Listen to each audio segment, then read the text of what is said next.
Сегодня, 31 декабря, сотрудники муниципальной инспекции находятся в сильном варианте несения службы. Как мы видим, сейчас очень много народа на нашей площади Алаток. Естественно, наши сотрудники сейчас борются со стихийной торговлей, чтобы каждый гражданин мог свободно передвигаться под этим подаркой, так сказать. Да?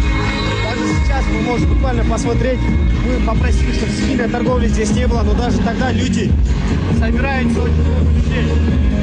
С этим сотрудники муниципальной инспекции сейчас выставлены на каждой территории и стоят наши патрульные машины. В дальнейшем уже наша служба покажет, как сотрудники работают. Всех с наступающим Новым годом. Разрешение сборов составляет.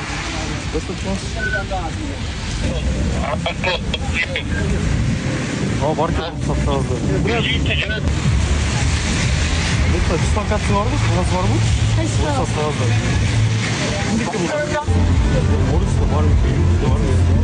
Can jasaдағы, қар жасадағы, тас жасадағы, только вперед!